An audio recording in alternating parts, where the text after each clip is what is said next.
What's up YouTube? Steven here from SNS Fitness. How you guys doing? I'm doing freaking incredible. It is September the 23rd today, about 8 something p.m. and today is not going to be a vlog nor a workout video. Instead, I want to take the time to talk to you guys about how to get six-pack abs. This is something that so many people struggle with. I get asked this all the time. People want help with getting leaner and maintaining that lean body composition because it's not so easy, and a lot of people really don't know what they're doing when it comes to food and choosing the proper foods to stay in this sort of body composition that is so desirable nowadays, especially with social media portraying all these top level physiques, and that's all we really see now, and everybody wants those six-pack abs. So today I'm going to really try to help you guys get those six-pack abs for yourself and maintain them, because that is so much of the job, right?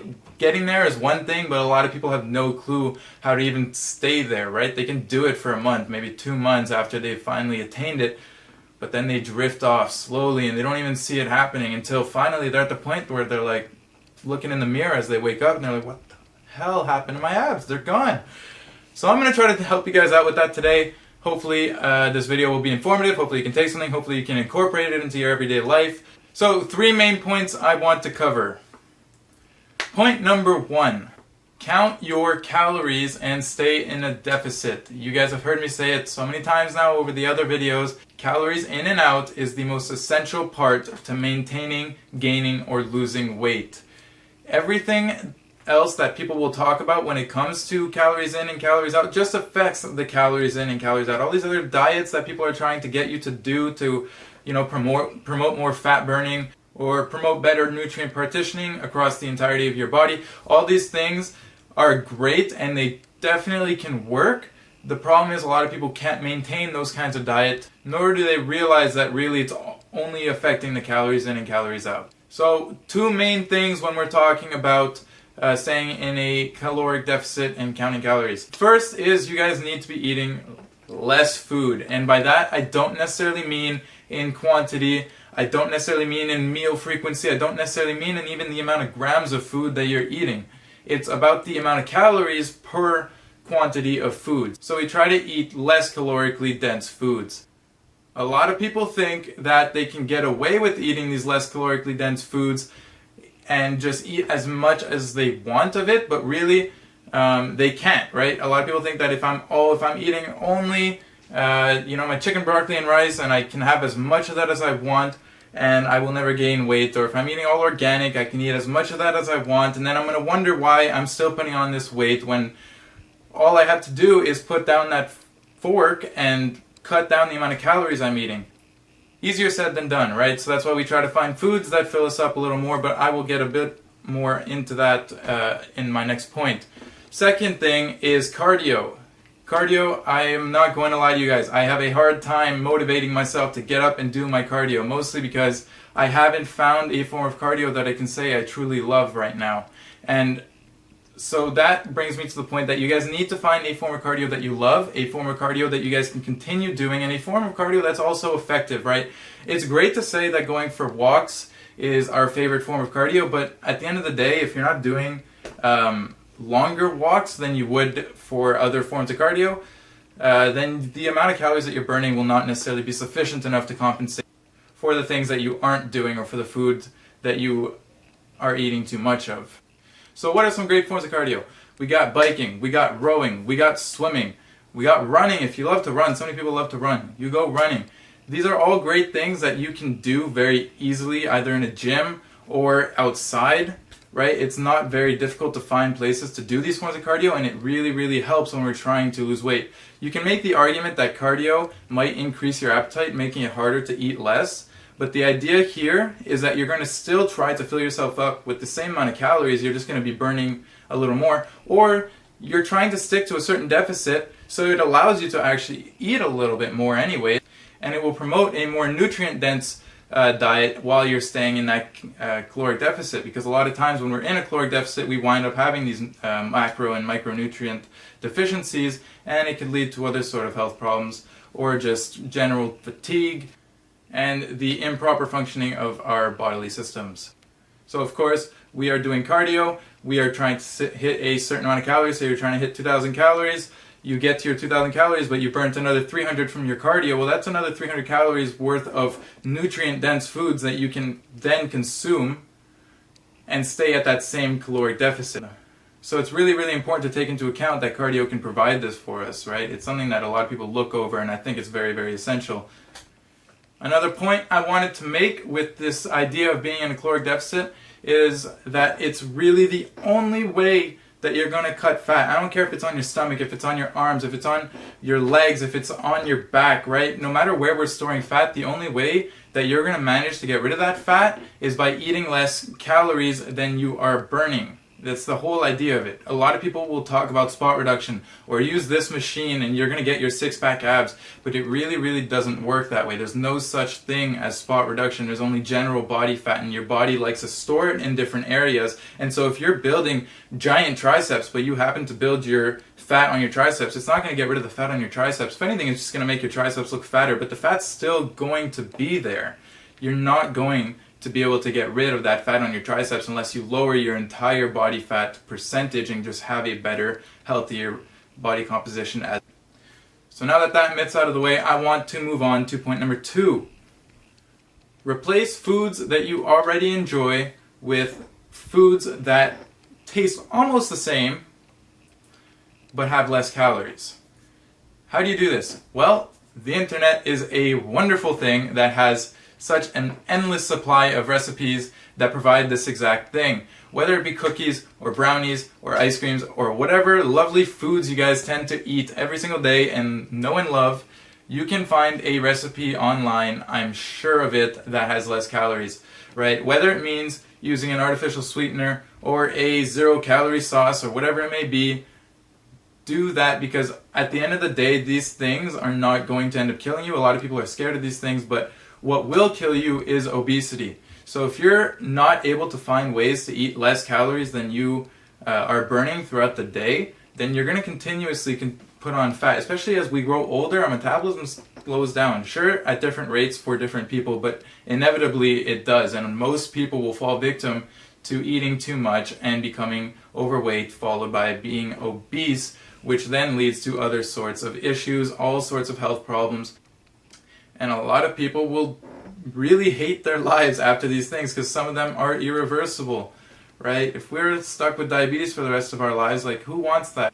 It's so much easier to take action now and really just try to find those foods and put in that little bit of time that we need to put in, because it's not an easy process, guys. It does take effort on your end. It does require that you guys go out and find foods that you are able to eat and enjoy, and maybe do some research online or talk to someone who you know who has experience with this kind of thing.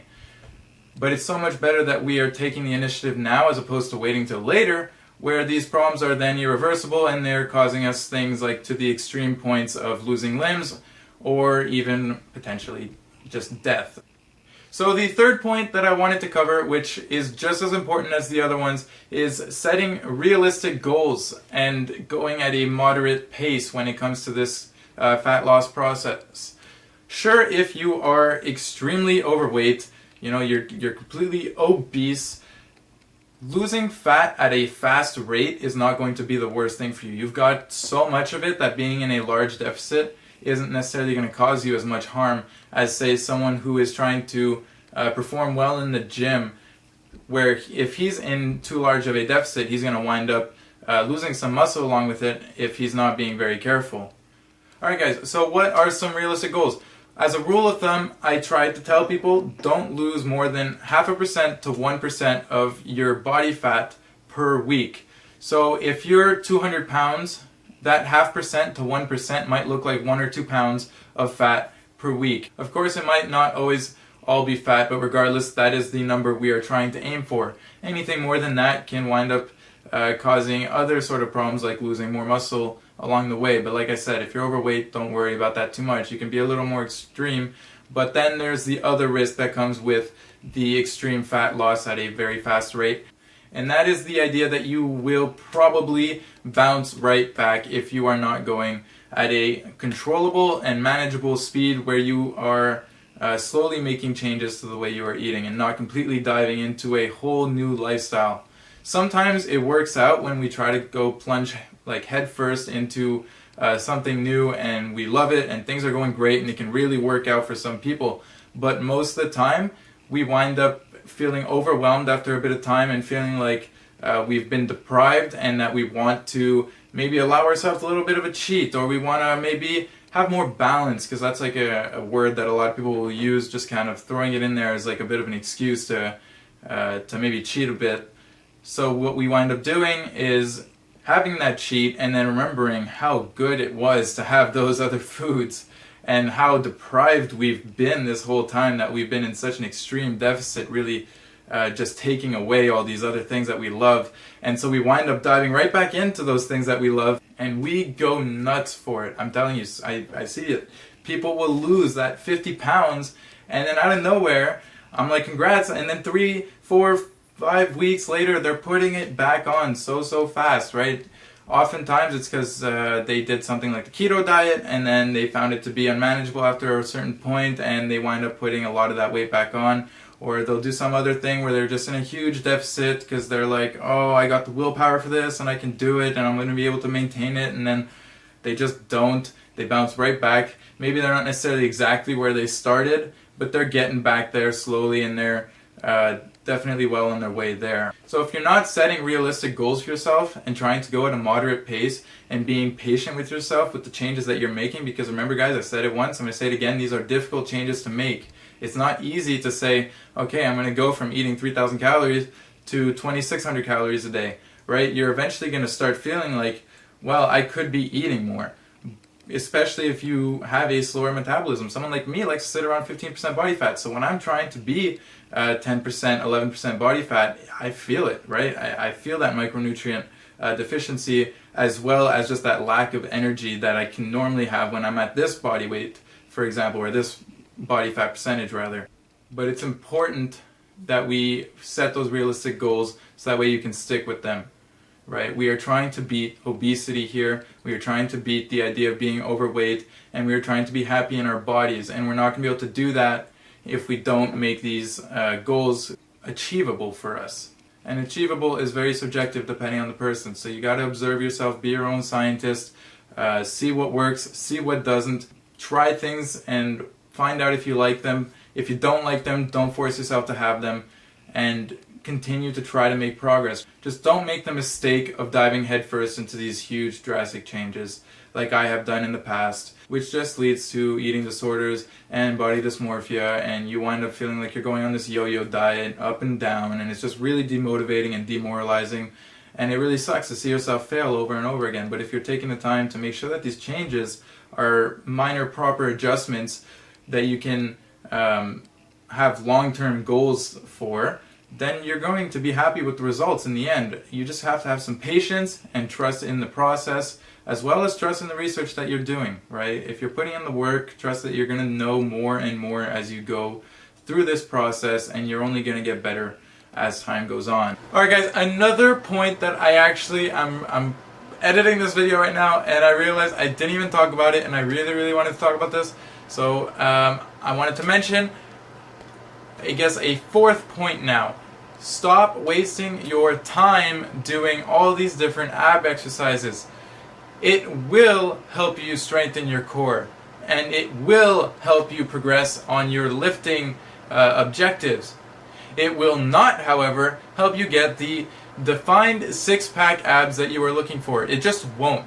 Guys, there's no amount of ab training that you can do in this world that will allow your abs to show through the fat that you have if you aren't at a certain body composition, or if you aren't super fortunate to not store your fat on your stomach whatsoever, right? If you have too much body fat all around, which is why I'm talking so much about nutrition in this video, it's so important, and it's really 100% of what goes into getting abs. If you don't have that certain body composition that your body needs to be able to have your abs showing through that layer of skin that is on your stomach, then you're never going to see your abs. There's nothing you can do to make them show except for try to eat in a certain caloric range to maintain a certain body composition. So often I see people wasting 10, 20, 30 even minutes of their time in the gym doing all these different ab exercises clearly for the objective of getting their abs to show, when really it's not going to give them anything. And I want to tell them so badly, stop wasting your time, but people are so ignorant to this fact that it's like it's a waste of my time to try to tell them not to waste their time. So I just don't even bother at this point. But I'm telling you guys, and I really hope you guys will listen to me, because it is so important that you guys understand this and not waste your time. Take that time and do some research on what you can eat. Take that time and do some extra cardio. Do something else that is more productive towards getting those abs to show than wasting it doing these different ab exercises. Like I see people do the crunches on the thing, with the cables, tirelessly, and they aren't at the body composition where they are going to have any visible abs. And I've seen them for a long time doing this, and their body composition never changes, and neither do I see them doing any crazy powerlifting stuff. So I'm like, what is the point of what you were doing? I really don't get it. People waste so much time, and I'm going to try to save you guys from doing that exact thing and wasting your time.